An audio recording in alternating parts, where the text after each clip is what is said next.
1966 की और बात चल रही थी कि माया रूपी रावण, उस पर विजय पाने के लिए तुम बच्चों को बाप ने अडॉप्ट किया है। जैसे लौकिक दुनिया में कोई बच्चों को अडॉप्ट कर लेते हैं, अपनी गोद का बच्चा बनाए लेते हैं, ऐसे ईश्वर बाप ने भी आकर के ब्रह्मा तन से तुम बच्चों को अपना बच्चा बनाया है, ब्रह्मा मुखवंशावली ब्राह्मण बनाया है। क्योंकि वो ईश्वर बाप निराकार है। निराकार की यादगार शिवलिंग है, उसको हाथ पांव नाक आंख कान नहीं होते हैं। गांव गांव में शहर शहर में मंदिर बने हुए हैं निराकार की यादगार, लेकिन इसका मतलब ये नहीं है कि उसको आंख नहीं है, हाथ नहीं है, पाँव नहीं है, मुख नहीं है तो कोई काम नहीं करता है। जैसे गीता में लिखा है, प्रवेश तुम, मैं प्रवेश करने योग्य हूँ। जैसे भूत प्रेत आत्माएं प्रवेश कर जाती है, वैसे सुप्रीम सोल बाप शिव भी प्रवेश करते हैं। कोई न कोई मनुष्य आत्मा में प्रवेश जरूर करते हैं, क्योंकि उनको अपना शरीर नहीं है। वो इस सृष्टि पर आते ही हैं माया रावण पर जीत पहनाने के लिए। आज की दुनिया में सारे ही मनुष्य मात्र माया रावण से हारे हुए हैं। माया कोई धन संपत्ति को नहीं कहा जाता है। माया काम क्रोध लोभ मोह अहंकार जो हर मनुष्य को दबोचे हुए हैं, इनके संघात को ही माया रावण कहा जाता है। सारी दुनिया में माया रावण का राज्य है। अभी उस पर जीत पहनाने के लिए भगवान बाप को कलयुग के अंत में आना पड़ता है। हम कहते हैं कलयुग तो अभी 40,000 वर्ष पड़ा हुआ है, लेकिन नहीं,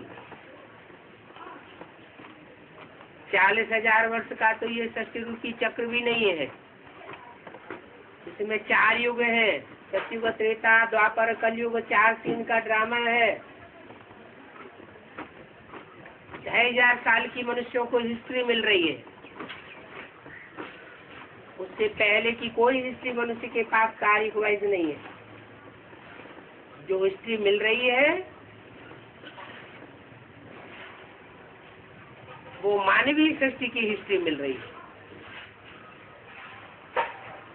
भगवान ने तो आकर के मनुष्य नर को नारायण बनाया था, नारायण जैसा देवता बनाया था। देवताएं सतयुग त्रेता में होते हैं। द्वापर कलयुग में द्वैतवादी मनुष्य जब से आए, इब्राहिम, बुद्ध, क्राइस्ट, गुरु नानक वगैरह, उन्होंने आकर के देवताओं की मत में दूसरी मत ऐड कर दी, तो द्वैत मत शुरू हो गया। एक ही घर में अगर 2 मतें हो तो घर में झगड़ा जरूर होगा। ये सृष्टि भी परमात्मा बाप का घर है। वसुधैव कुटुम्बकम, ये भारतवासियों का नारा तो है, लेकिन सारी वसुधा कब कुटुम्ब थी, कब भगवान ने आकर के सारी दुनिया को एक परिवार बनाया था, ये कोई नहीं जानता। वास्तव में 2,500 साल की जो हिस्ट्री मिल रही है वो मनुष्य गुरुओं की हिस्ट्री मिल रही है। इब्राहिम ने आकर के इस्लाम धर्म स्थापन किया, बुद्ध ने आकर के बौद्ध धर्म स्थापन किया, क्राइस्ट ने आकर क्रिश्चियन धर्म स्थापन किया, मोहम्मद ने आकर मुस्लिम बनाए, और शंकराचार्य ने आकर के सन्यासी बनाए, गुरु नानक ने आकर सिख धर्म स्थापन किया। ये मनुष्य गुरुओं की स्थापन की हुई धर्म की जो बातें हैं, जो धर्म के वितंडावाद है वो स्थापन हुए।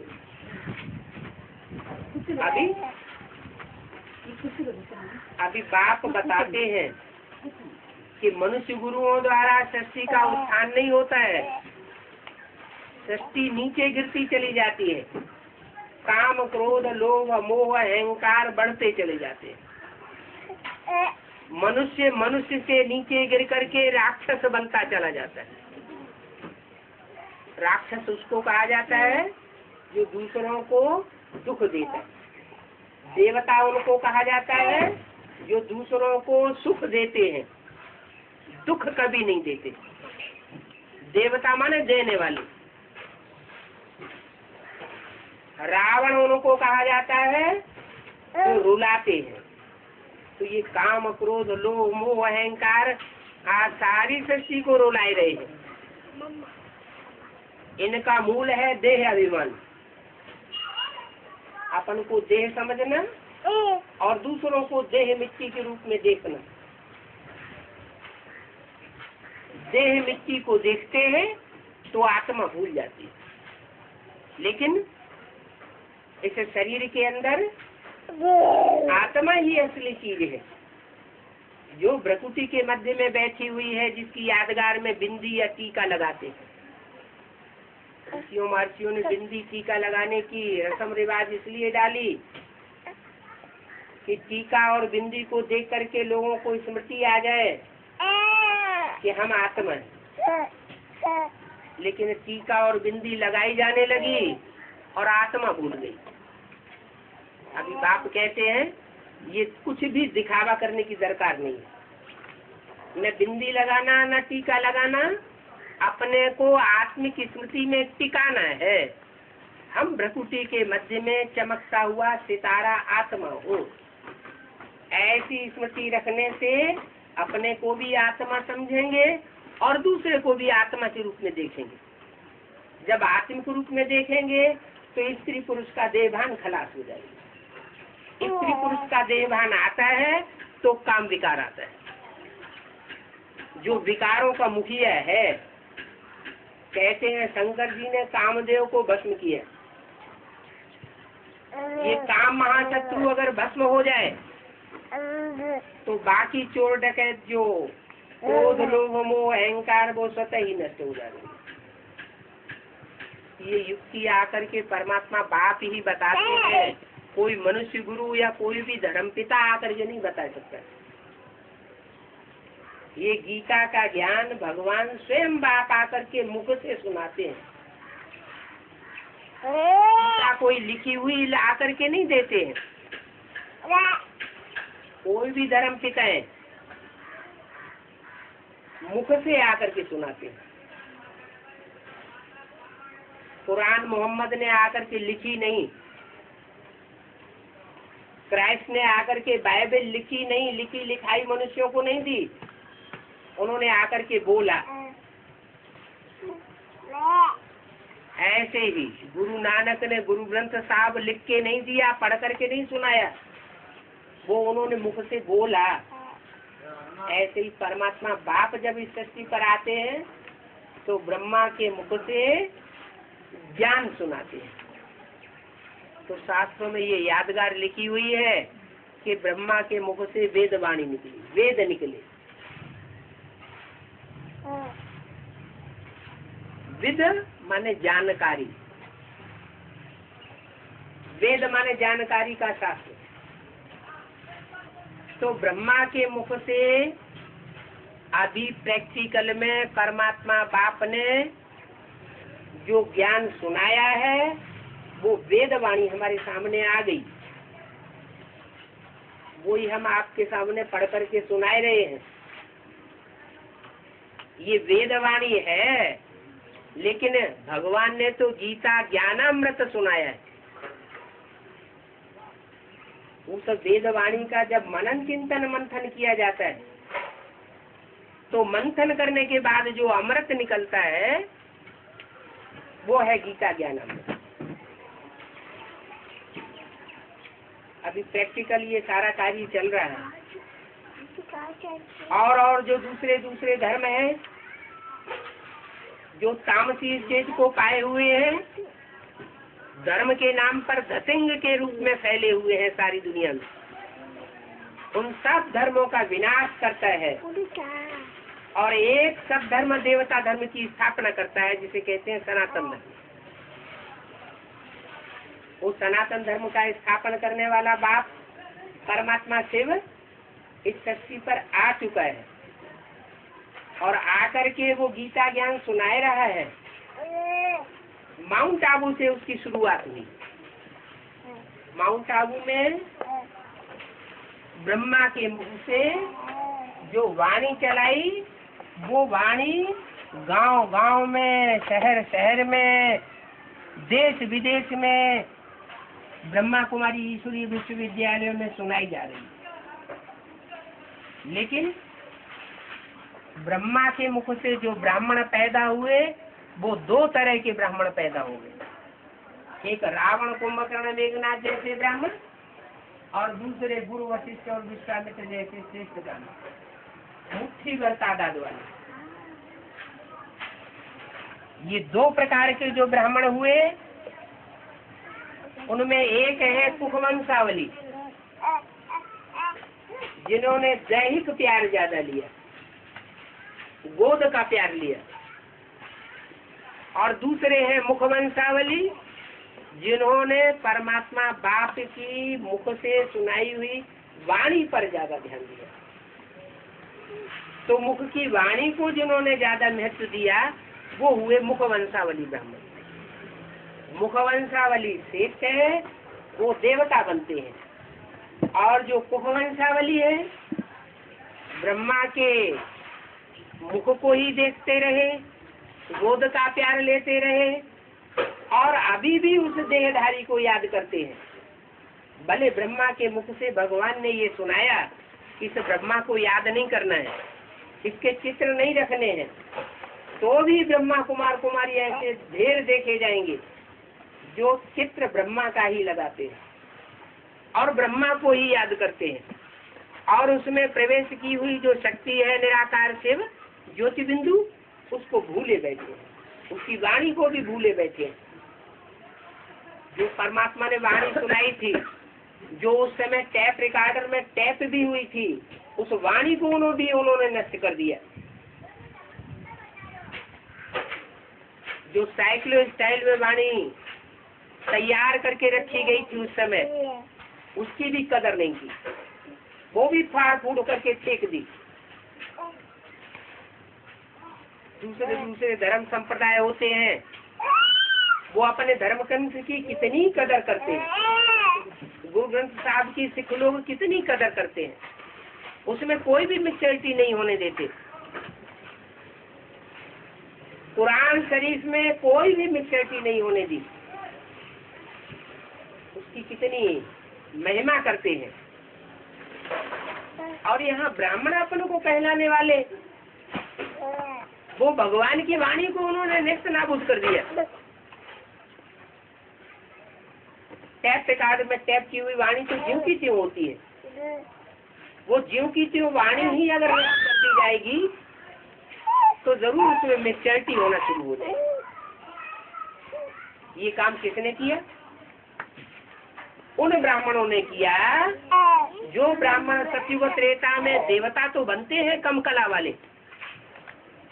पूरे 16 कला संपूर्ण नहीं बनते, लेकिन द्वापर दूसरे धर्मों में कन्वर्ट हो जाते हैं। जो द्वैतवादी धर्म पिताएं आते हैं, दूसरे धर्म फैलाते हैं, तो वो दूसरे धर्मों में कन्वर्ट होते हैं।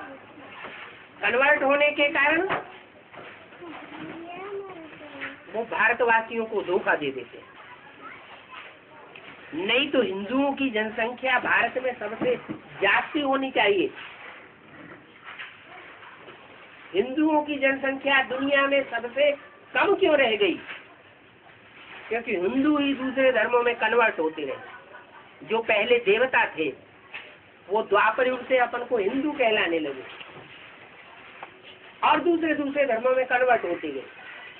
वही कन्वर्ट हुई आत्माएं आखिरी जन्म में माउंट आबू में पहुंच करके नंबरवार ब्राह्मण बनते हैं। कोई कुखवंशावली बनते हैं, कोई मुखवंशावली बनते हैं। जो कुखवंशावली बनते हैं वो देह की याद को भुला नहीं पाते, आत्मिक स्थिति में टिक नहीं पाते, क्योंकि भगवान की वाणी के विपरीत आचरण करते हैं। अपनी भारतीय परंपरा में ब्रह्मा की मूर्तियां नहीं पूजी जाती, ब्रह्मा के मंदिर नहीं बनाए जाते, ब्रह्मा की पूजा नहीं होती। क्यों? क्योंकि ब्रह्मा के द्वारा कार्य संपन्न नहीं हुआ, सिर्फ ब्राह्मणों की पैदाइश हुई, लेकिन ब्राह्मण सो देवता नहीं बने। और ये बात अभी प्रैक्टिकल में भी देखी जा रही है। माउंट आबू से जिस ब्रह्मा के द्वारा परमात्मा ने वाणी चलाई, वो ब्रह्मा शरीर छोड़ गया, देवता कोई नहीं बना। ब्राह्मण तो बने, नंबरवार पुरुषार्थ अनुसार पवित्रता को धारण करने वाले ब्राह्मण बने हैं।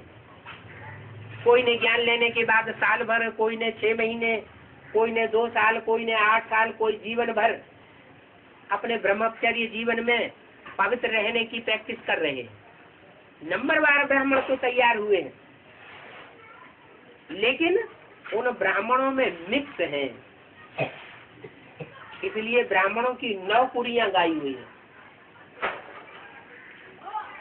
शांडिल्य गोत्र का ब्राह्मण, भारद्वाज गोत्र का ब्राह्मण, कश्यप गोत्र का ब्राह्मण, जो 9 कुड़ियां गाई हुई है, ये आज दुनिया में फैले हुए जो 9 मुख्य धर्म है, नास्तिक धर्म सहित 10 धर्म, उन धर्मों से ही चुनी हुई शेष आत्माएं आखिरी जन्म में माउंट आबू में पहुंच करके ब्राह्मण बनती है।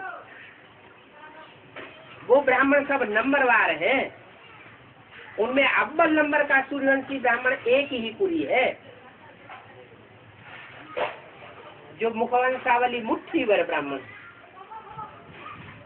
शास्त्रों में उनको 5 पांडव कह दिया है, उंगलियों पर गिने जाने योग्य 5, ज्यादा नहीं। वही 5 पांडव भगवान के सहयोगी बनते हैं, मुख से सुनी हुई गीता ज्ञान को महत्व देते हैं और ज्ञान के आधार पर अपने जीवन को चलाते हैं, जिसके आधार पर उनका जीवन ऐसा बन जाता है कि वो 5 विकारों के ऊपर विजय प्राप्त करते हैं। ब्रह्मा के द्वारा ब्राह्मण धर्म की स्थापना होती है और ब्राह्मणों में जो 2 प्रकार के मुख्य ब्राह्मण तैयार होते हैं, रावण कुंभकर्ण मेघनाथ जैसे आतताई ब्राह्मण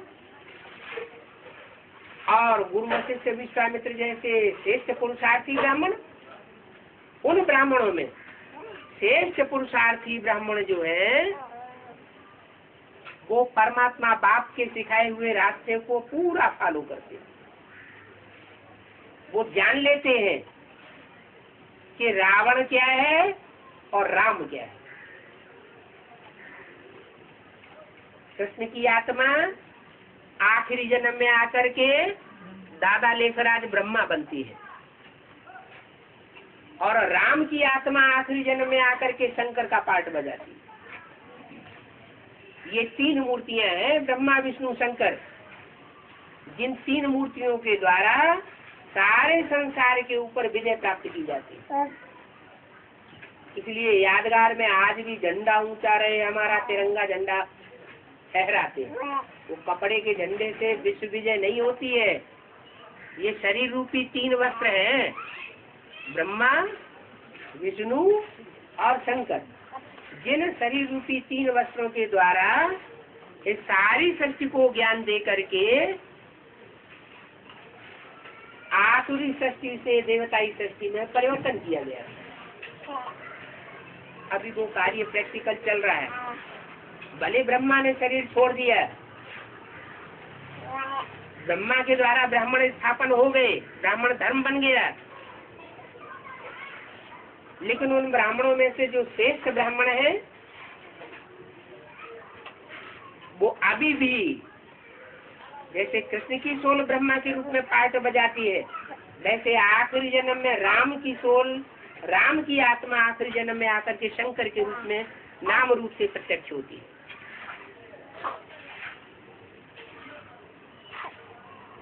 दो ही आत्माएं हैं सत्य रूपी रंगमंच पर जो हीरो हीरोइन का पार्ट बजाती है, राम और कृष्ण।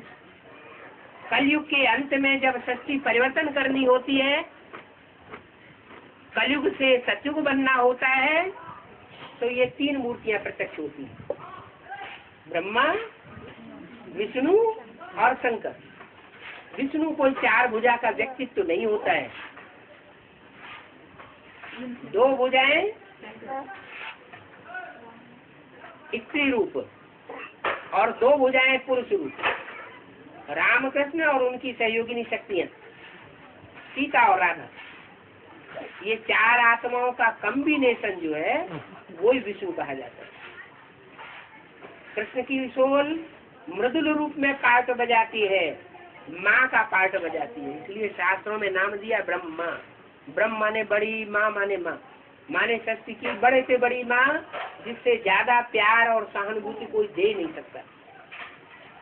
कोई भी ब्रह्मा कुमार कुमारी जो पुराने हो, बैठे हो ब्रह्मा कुमारी आश्रम में, उनसे जाके पूछिए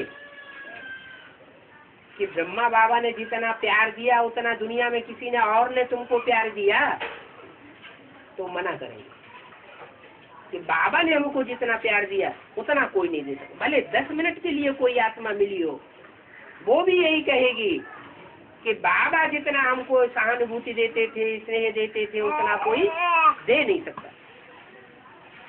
इससे साबित हुआ कि वो निराकार ईश्वर इस सृष्टि पर आकर के कृष्ण के अंतिम चोले में ब्रह्मा का पार्ट बजाता है, बड़ी माँ का पार्ट बजाता है। इसलिए गायन है स्वमेव माता च पिता। तो पिता बाद में बनता है, पहले माता के रूप में छोटे छोटे बच्चों को जन्म दे करके उनकी ज्ञान दुग्ध से पालना करता है।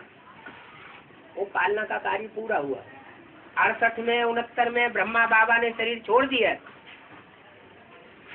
जो श्रेष्ठ ब्राह्मण बनने वाले थे मुट्ठी भर वो तैयार हो गए, और जो आतताई ब्राह्मण है वो ब्रह्मा कुमारी ईश्वरी विश्वविद्यालय में अभी भी कुर्सियों के लिए लड़ाई लड़ रहे हैं। जैसे आज की गवर्नमेंट, देश विदेश में जो भी गवर्नमेंट बनी हुई है, वहाँ एक लड़ाई चल रही है। हर देश में लड़ाई चल रही है, कुर्सी की लड़ाई, सत्ता की लड़ाई। ये सत्ता की लड़ाई लड़ते हैं कौरव। कौ माने कौआ, रव माना शोरगुल। जो कौओं की तरह शोरगुल बहुत करते हैं, हम दुनिया को चेंज कर देंगे, हम राम राज्य लाएंगे, बजाय राम राज्य लाने के और ही रावण राज्य बनता चला जाता है। राम राज्य तो राम ही लाएगा। मनुष्य को ज्ञान सिखा करके, योग सिखा करके, या कोई भी दुनिया भी पढ़ाई पढ़ा करके श्रेष्ठ नहीं बना सकता। अभी वो कृष्ण की सोल जो दादा लेखराज ब्रह्मा के रूप में कार्य कर रही थी, वो तो शरीर छोड़ गई, लेकिन राम की आत्मा अभी आखिरी चोले में फिर से ब्राह्मणों की जो संगम की दुनिया तैयार हुई है, उसमें आसुरी ब्राह्मणों का विनाश करने का कार्य कर रही है। जो आसुरी ब्राह्मणों का संगठन है वो खलास होने वाला है और श्रेष्ठ ब्राह्मण बचे रहे।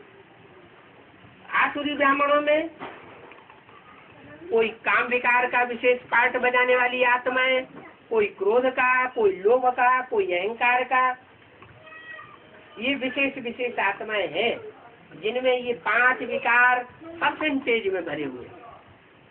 100% वाले भी कोई होंगे,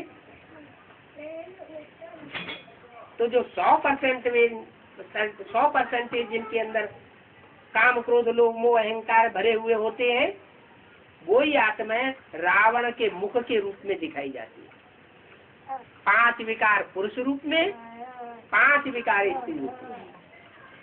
अकेले पुरुष के भी विकार काम नहीं करेंगे, अकेले स्त्री के भी विकार काम नहीं करेंगे, दोनों इकट्ठे होते हैं तो माया रावण बन जाता है।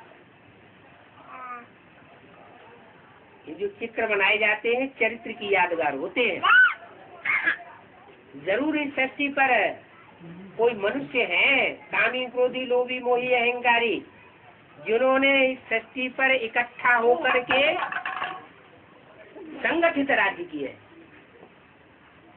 संगठित रूप में सारी सृष्टि का संचालन करते हैं। शास्त्रों में लिखा हुआ है कि रावण ने वायु देवता को, अग्नि देवता को अपनी चारपाई की पाटी से बांधा हुआ था। उनसे जब चाहे वो कार्य लेता था, दास दासी बना करके रखा हुआ था। आज का विज्ञान जो अंतिम 200 वर्ष में चमत्कार कर रहा है वो रावण राज्य की देन है। एक स्विच दबाओ, हवा अपना काम करने लगती है। एक उंगली का इशारा करो, एटम बम फटने लग पड़ते हैं। अग्नि अपना काम तांडव नृत्य करने लग पड़ती है। तो देवात्माएं अभी दास दासी बनी हुई है रावण संप्रदाय की। अभी भगवान बाप आकर के कहते हैं तुम बच्चे तो भारतवासी देवताएं थे, तुम अपने स्वरूप को भूल गए हो। तुम जो देवताएं थे अब आसुरी धर्मों विदेशियों के चक्कर में आते आते तुम असुर बन गई। अब अपने आसुरीपन को त्यागने के लिए अपन को आत्मा समझो और आत्मा की प्रैक्टिस करते करते परमात्मा बाप मुझको याद करो, पहचान करके याद करो। मेरी पहचान मैं ही आकर के देता हूँ, मेरी पहचान कोई दूसरा नहीं दे सकता। मनुष्य गुरुओं ने अगर भगवान की पहचान दी होती तो उन्होंने भी भगवान से मुक्ति, जीवन मुक्ति का वर्षा पाया होता। मनुष्य गुरुओं को भगवान की पहचान नहीं है। भगवान स्वयं आकर के ब्रह्मा विष्णु शंकर तीन मूर्तियों के द्वारा इस संसार में प्रत्यक्ष होता है और अपनी पहचान देता है। ब्रह्मा के द्वारा पहचान मिली, लेकिन ब्रह्मा के द्वारा कार्य अधूरा होता है। कार्य अधूरा होता है, कार्य संपन्न नहीं होता, इसलिए फिर दूसरी मूर्ति प्रत्यक्ष होती है, शंकर। शंकर माना मित्र। राम की सोल जो त्रेता युग में राम कही जाती है, वही जन्म के चक्र में आते आते कलयुग के अंत में शंकर के नाम रूप से प्रत्यक्ष होती है। कौन कौन सी आत्माएं उसमें मिक्स होकर के कार्य करती है? एक तो शिव नेत्र के रूप में परमात्मा शिव प्रवेश करता है, तीसरा नेत्र। दूसरा अधूरे चंद्रमा के रूप में ज्ञान चंद्रमा ब्रह्मा प्रवेश करता है, जिसकी ज्ञान की रोशनी में कीड़े मकोड़े भी पलते रहे और अभी भी ब्रह्मा कुमारी आश्रम में पल रहे हैं। वो कीड़े मकोड़े जैसी आत्माएं ब्रह्मा का भी हाथ फेल कर दिया और अभी सारी सृष्टि को त्रास देने का ऐसा कार्य कर रहे हैं जिन्हें कोई पहचान ही नहीं पा रहा। तो वो अधूरा चंद्रमा शंकर के मस्तक पर विराजमान दिखाया जाता है। वो उस आत्मा की प्रवेशता की निशानी है। जिनका अकाले मौत होता है वो सूक्ष्म शरीरधारी बन जाते हैं। वो सूक्ष्म शरीरधारी आत्माएं किसी न किसी में प्रवेश करके अपना पार्ट बजाती है। ब्रह्मा की भी सोल अभी कोई वापस नहीं चली गई सृष्टि रूपी रंगमंच से, वो इसी सृष्टि पर है और राम के व्यक्तित्व में प्रवेश करके उस चंद्रमा के रूप में अभी भी पार्ट बजाई रही है। अर्धचंद्र, जिसको दूसरे धर्म के लोग बहुत मानते हैं, खास करके मुसलमान। उनके झंडे में, उनकी स्मृति राष्ट्रीय चिन्हों में आधा चंद्रमा दिखाया जाता है। कहाँ की यादगार है? इस समय की यादगार। क्यों? वो सूर्य को क्यों नहीं मानते, चंद्रमा को क्यों मानते हैं? क्योंकि जो आसुरी प्रकृति होती है, आसुरी प्रकृति के जो बच्चे होते हैं वो माँ को अपने कंट्रोल में कर लेते हैं। बाप से डरते हैं क्योंकि बाप उनके चंबे में आने वाला नहीं। माँ को कंट्रोल करके माँ को अपने तरीके से चलाते। माँ के तो प्राण पखेरु उड़ गए। अब ज्ञान सूर्य शिव शंकर के नाम रूप से ब्राह्मणों की संगमी दुनिया में प्रत्यक्ष होता है। इसलिए शिव और शंकर को मिला के एक कर दिया। नाम दो है, शिव और शंकर। काम दो है। शिव अर्थात कल्याणकारी, बोलेगा वो भी कल्याणकारी, देखेगा वो भी कल्याणकारी, कर्मेंद्रियों से कर्म करेगा वो भी कल्याणकारी। इसलिए उसका नाम है शिव।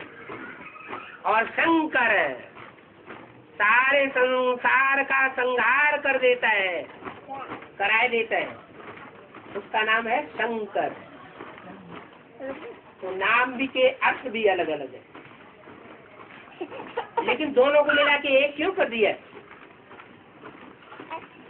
क्योंकि जो राम की आत्मा है उस निराकार शिव की इतनी गहरी याद में रहती है कि वो शिव समान हो जाती है। इसलिए शिव शंकर को मिला के एक किया जाता है। बाकी 33 करोड़ देवताओं में से किसी को मिला करके एक अलग किया गया। शिव के साथ मिला करके सिर्फ शंकर को एक किया गया। शिवलिंग कहा जाता है, शंकर लिंग नहीं कहा जाता। शिवरात्रि कही जाती है, शंकर रात्रि नहीं कही जाती। क्योंकि राम की आत्मा तो जन्म जन्मांतर जन्म लेती चली आई, सृष्टि तो परिवर्तन नहीं हुई। शिव तो सिर्फ कलयुग के अंत में एक ही बार आकर के जन्म लेता है। एक ही बार जन्म लेकर के एक बार में ही कलयुगी पाप की दुनिया, झूठ की दुनिया को पलट करके पुण्य आत्माओं देवताओं की दुनिया, सचखंड सतयुग स्थापन करके जाता है। तो मनुष्य गुरुओं ने तो बुद्धि को घोटाले में डाल दिया। उन्होंने उल्टी पढ़ाई पढ़ा दी। सतयुग में भगवान आता है हिरण्यकश्यप को मारने के लिए। अरे वहाँ तो 16 कला संपूर्ण सतयुग होता है, सत्य ही सत्य होता है। वहाँ क्यों आएगा? त्रेता में राम के रूप में आया।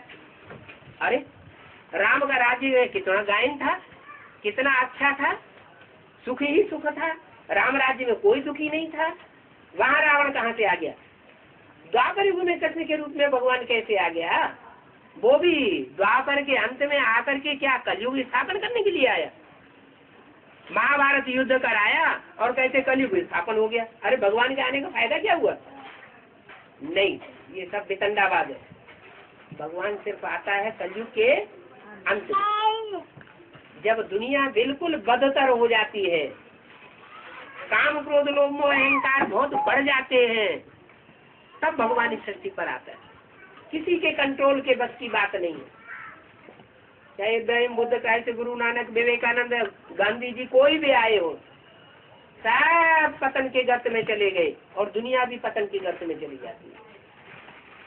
कोई का बस नहीं चलता। तब अंत में भगवान आकर के इस सृष्टि का उत्थान करने के लिए ब्राह्मणों की रचना करता है ब्रह्मा मुख से। और वो ब्राह्मणों में जो सूर्यवंशी ब्राह्मण है वो परमात्मा बाप के पक्के पक्के सच्चे साथी बनते। ज्ञान सूर्य की औलाद। सूर्य क्या करता है? अपने को जलाता है और दूसरों को रोशनी देता है। खुद दुख सहन कर ले लेकिन दूसरों को सुख एवज में दे करके जाए। ऐसी तपस्वी आत्माएं चाहिए भगवान को। तो ऐसी तपस्वी आत्माएं वो 5 पांडव कही जाती है। वो 5 पांडव 5 पांडव ही बन करके नहीं रहते हैं। शास्त्रों में भी लिखा है कि दुनिया की आबादी 18 छोड़ी और पांडवों की संख्या 5 से बढ़कर के 7 अब छोड़ी हो गई थी।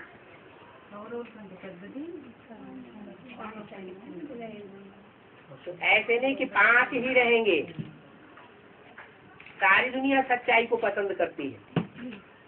थोड़े समय के लिए सच्चाई दबाई जा सकती है एडवर्टाइजमेंट करके।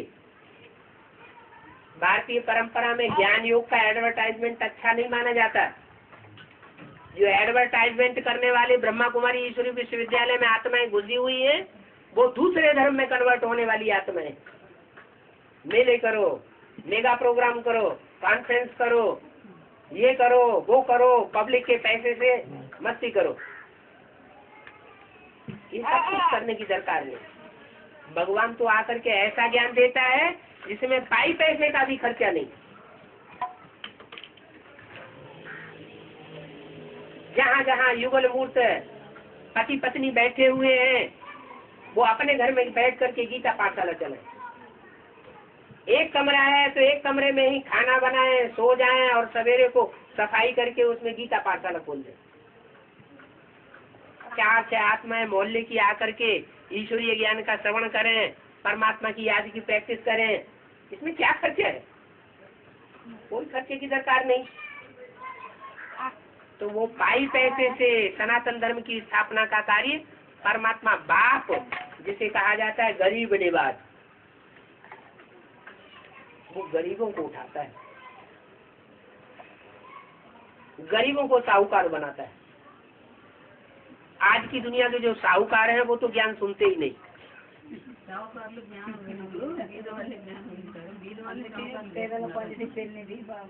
आज की दुनिया का हाल ये है कि जो गरीब हैं वो गरीब होते चले जा रहे हैं, और जो साहूकार हैं वो साहूकार होते चले जा रहे हैं।